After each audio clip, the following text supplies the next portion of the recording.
오늘 우리에게 주신 하나님의 말씀은 사도행전 6장 8절부터 15절까지 말씀입니다. 사도행전 6장 8절부터 15절까지 말씀, 우리 함께 성경 찾으시고요.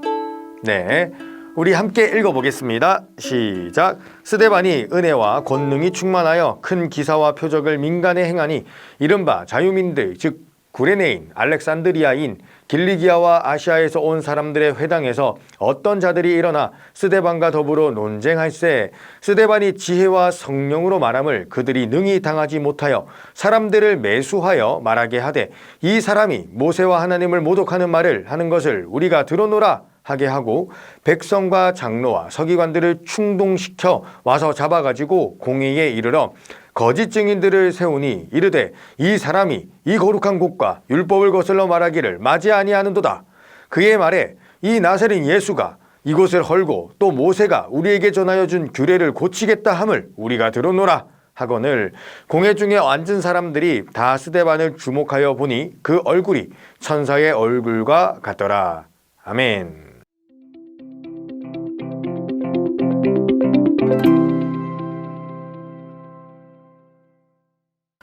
자, 오늘 우리가 읽은 성경 본문은요, 이 스데반이라고 하는 한 집사님의 설교가 이제 시작되기 전 부분입니다. 사실은 7장 전체가 오늘 설교의 전체 본문인데 너무 길어가지고 오늘 그 도입부인 6장 8절부터 15절 말씀만 함께 읽어보았습니다.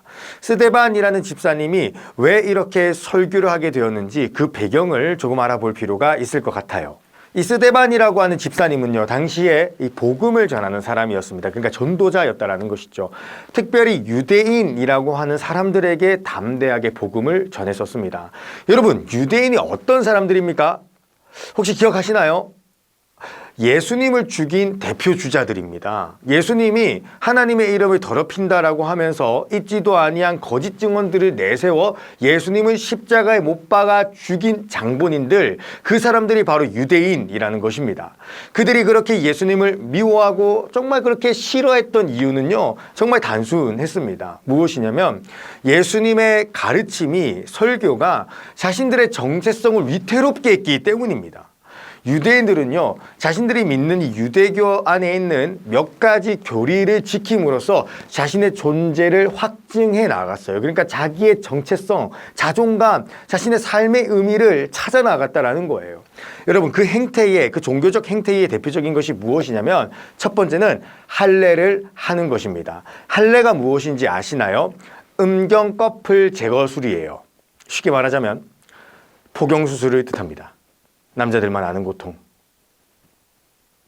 유대인들은 이것을 행함으로써 자신이 하나님의 백성이구나 라는 것을 깨닫고 확인했어요. 그렇게 자기의 정체성을 확립해 나간 것이죠.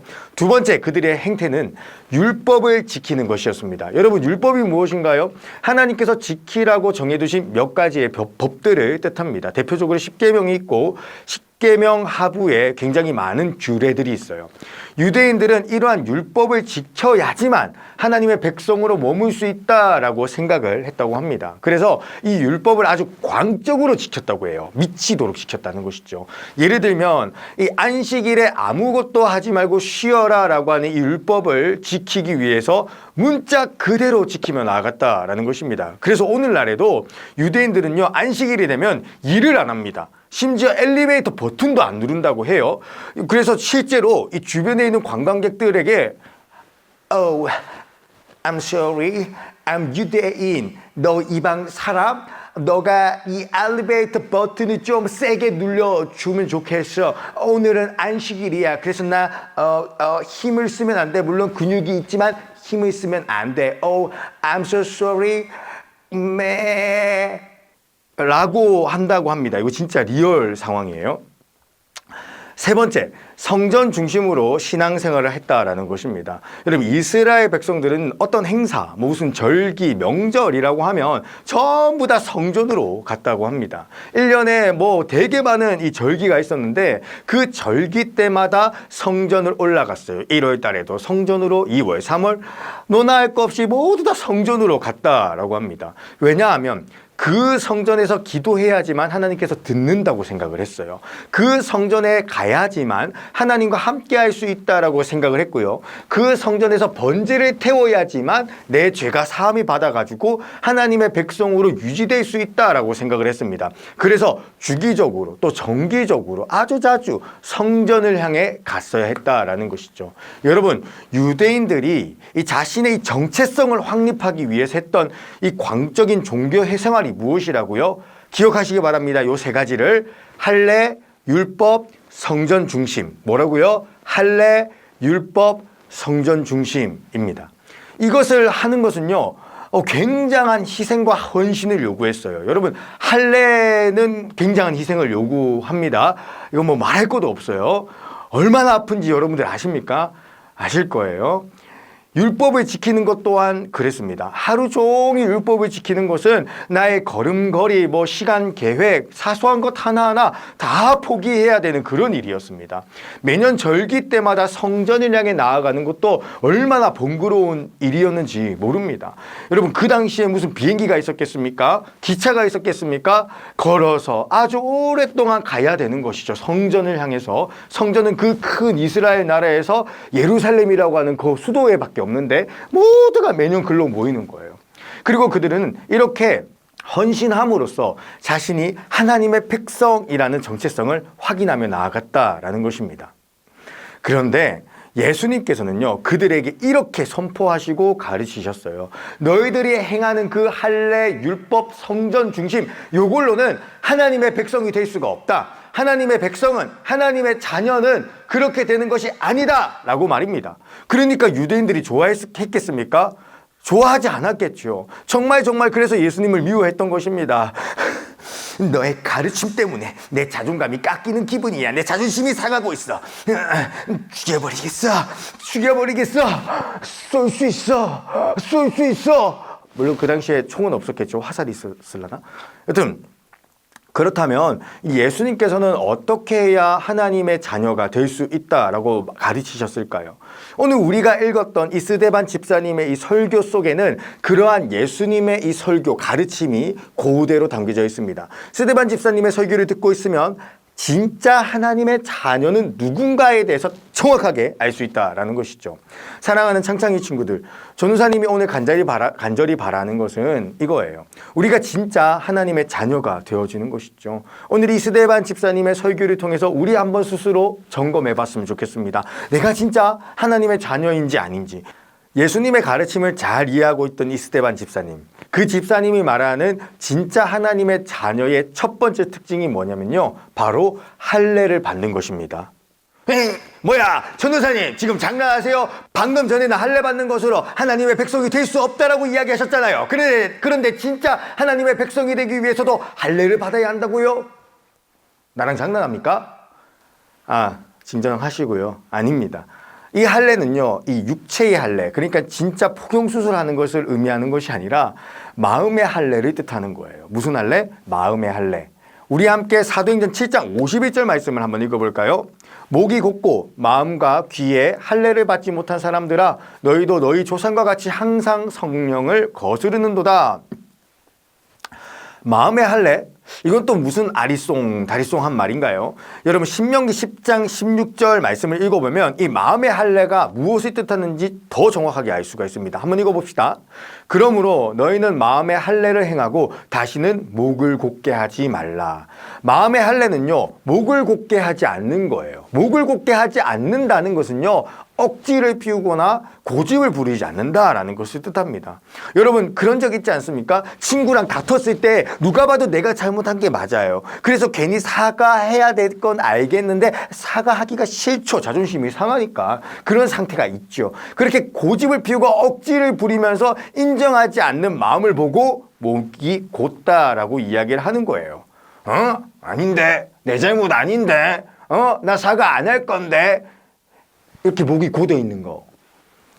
진짜 하나님의 자녀가 될 수 있는 첫 번째, 하나님 자녀의 특징 첫 번째는 뭐냐면은 마음의 할례를 받아야 된다는 것. 즉 고집을 꺾어야 된다는 거예요. 그렇다면 무엇에 대해서 고집을 꺾어야 하는 것일까요? 그것은 스데반 집사님의 설교 두 번째 포인트를 통해서 알 수가 있습니다. 스데반 집사님이 말하는 두 번째 진짜 하나님 자녀의 특징은 뭐냐면요, 율법을 지키는 것이 아니라 율법의 인도를 받는 사람이 되어야 된다는 거예요.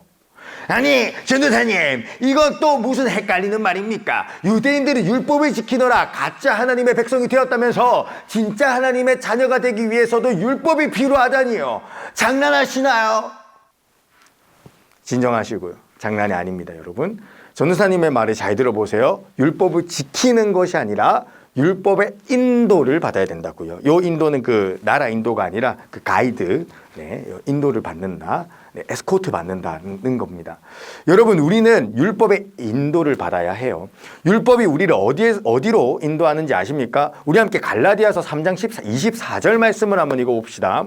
이같이 율법이 우리를 그리스도께로 인도하는 초등교사가 되어 우리로 하여금 믿음으로 말미암아 의롭다함을 얻게 하려 함이라. 율법은 초등교사입니다. 초등교사라는 말이 좀 헷갈리는데 이 뭐 초등학교 선생님을 뜻하거나 그런 게 아닙니다. 그게 아니라 율법은요, 길잡이가 되어준다는 것입니다. 마치 안내견이 시각장애인의 길을 찾아주듯이 말이죠. 그렇다면 율법은 어디로 가는 길을 찾아주는 것일까요? 첫 번째, 율법은요, 내가 지금 어디에 서 있는지를 알게 해줍니다. 율법은 하나님께서 정해두신 착한 행동을 말하죠. 그런데 그 율법을 지키는 사람의 마음에는 뭐가 있나요? 죄가 있어요. 그래서 하나님께서 말하는 선한 행위를 다 할 수 없는 연약함이 드러나게 되어진다라는 것입니다. 자, 조금 더 쉽게 로마서 3장 20절 말씀을 차근차근 읽어봅시다. 그러므로 율법을 지키는 것으로 하나님 앞에서 의롭다고 인정받을 사람은 아무도 없습니다. 왜냐하면 율법은 우리가 죄인이라는 사실을 알게 해주기 때문입니다. 이런 식으로 율법은요, 우리의 죄성을 드러냅니다. 우리는 죽었다 깨어나도 하나님께서 착하다, 거룩하다라고 하는 그 기준에 도달하지 못하는 죄인이라는 것을 증명해 줍니다. 그게 율법의 초등교사로서 역할이라는 것입니다. 네 자신을 알아라. 너는 죄인이야. 너는 연약해. 라는 것을 알게 해준다라는 것이죠. 즉, 사람의 현재 위치, 죄인이라고 하는 이 위치를 일깨워주는 것이 율법의 첫 번째 역할이라는 것입니다. 그러나 율법은요, 죄인이라는 것을 드러내고 끝나지 않습니다. 율법은 나아가 그 죄인이 무엇을 의지해야 하는지를 가르쳐 주기도 하죠. 여러분, 율법 속에는요, 다양한 이야기와 이미지가 들어가 있습니다. 대표적인 예로 여러분들도 아시는 그 속죄 제사에 대한 제사율법입니다. 여러분, 속죄 제사가 무엇입니까? 나의 죄를 위해서 대속제물이라고 하는 제물이 죽음으로써 죄의 대가가 치루어지고 죄의 사함을 받게 되어진다라는 것이죠. 그리고 이 이야기, 대속제물이라는 이 이야기 속에서는 누가 은연히 보이고 있습니까? 그렇습니다. 예수님께서 이 땅에 오셔서 자신의 친히 속죄 제사로 쓸 양으로서 십자가에 못 박혀 죽으실 것이라는 것, 예수님께서 우리 인류의 모든 죄를 대신해서 그 죄값을 대신 짊어지시고 십자가에 못 박히심으로 우리의 죄의 대가를 씻어주실 것이다라는 것이 이 율법 속에 은연히 나타나고 있다라는 것입니다. 여러분, 마음의 할례를 받은 사람, 그래서 고집이 꺾인 사람은요, 율법이 가르쳐준 이 두 가지 사실을 인정합니다. 첫 번째는 나는 죄인입니다 라는 사실이죠. 두 번째는 이 죄인인 나는 예수님이 필요합니다 라는 것을 고백하게 해준다 라는 것입니다. 그리고 성경에서는 그러한 고백을 하는 자에게 이러한 자격이 주어진다 라고 분명히 말하고 있죠. 요한복음 1장 12절 말씀입니다. 그러나 누구든지 그분을 영접하는 사람들, 그분의 이름을 믿는 사람들에게는 하나님의 자녀가 되는 자격을 주셨습니다. 영접하는 자, 곧 그 이름, 예수님의 이름을 믿는 자는 무엇이 된다고요? 하나님의 자녀가 된다고요. 죄인이 아니라고 생각하는 교만함, 예수님에 대한 의심을 다 버리고 그러한 마음을 꺾고 고집을 꺾고 예수님이 날 위해 죽으셨다는 것, 그리고 내가 죄인이라는 것을 인정하는 사람은요, 그래서 예수님을 부여잡는 사람은요, 하나님의 자녀가 되는 그런 권세를 주셨다라고 이야기를 하고 있습니다. 우리 창창이 친구들이 우리 모두 다 그렇게 하나님의 자녀가 될 수 있기를 기도합니다.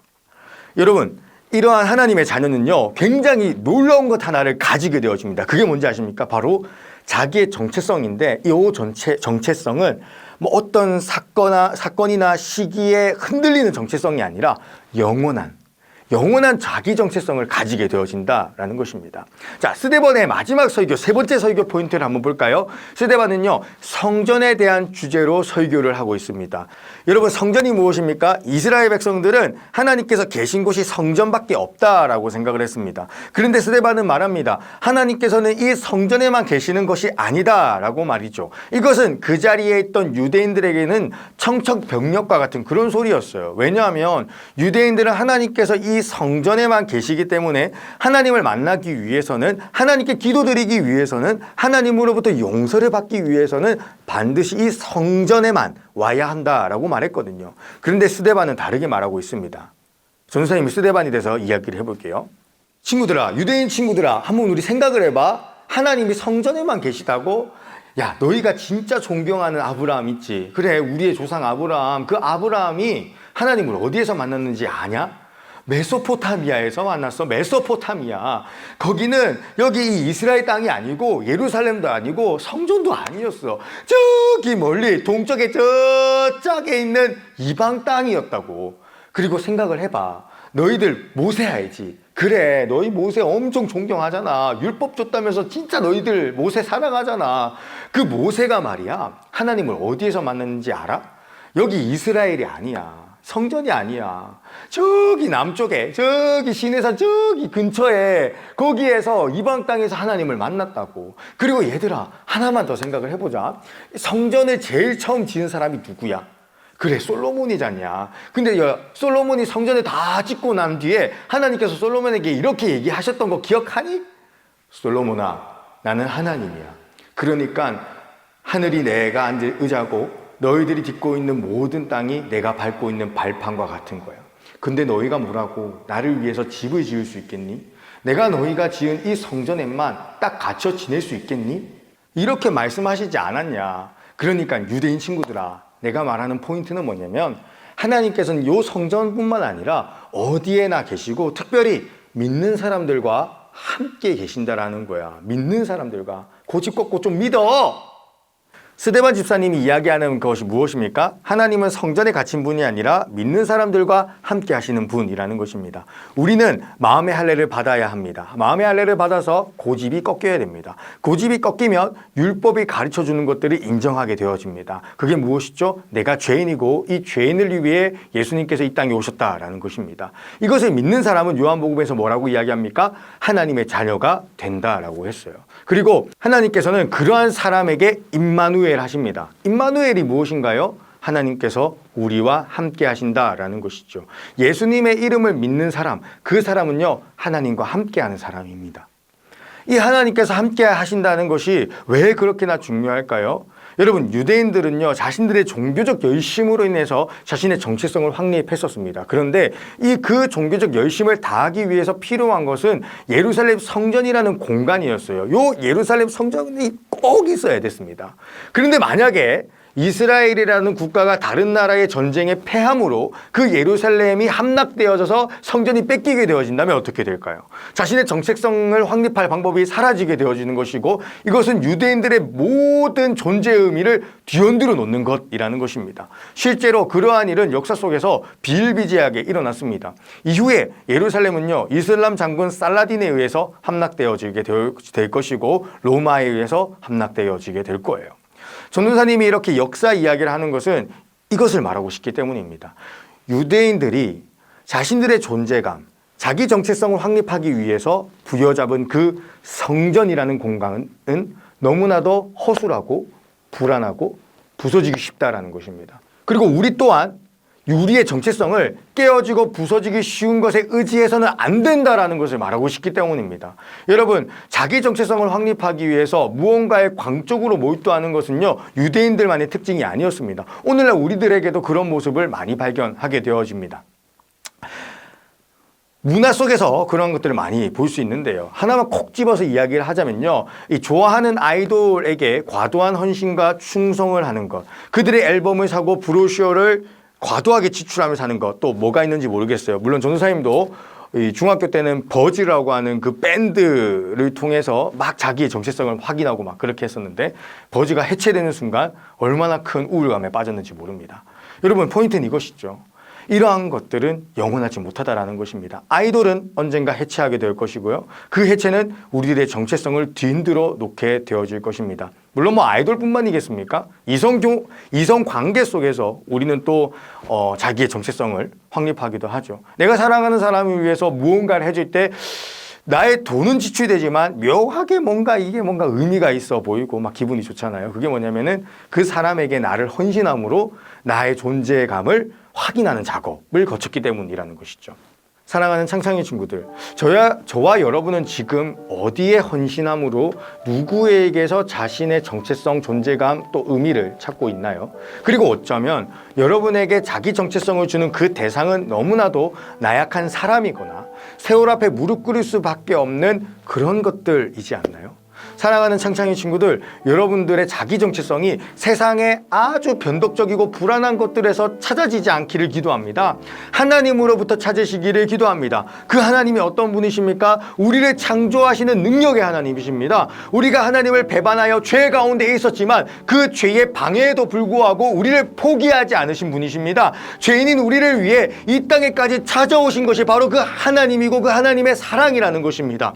우리는 하나님을 미워하고 배신하고 업신여기고 떠나가기 일쑤였지만 하나님의 사랑은 우리의 생각보다 너무나도 강력하여서 잘 부서지지가 않아서 영원하여서 그런 우리를 포기하지 않고 다시 찾아가고 다시 회복시키시는 분이라는 것입니다. 그러니 우리 이러한 영원한 하나님으로부터 우리들의 존재를 찾아갑시다.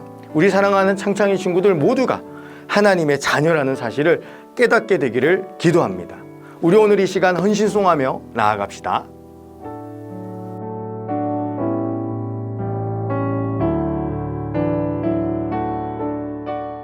우리 시간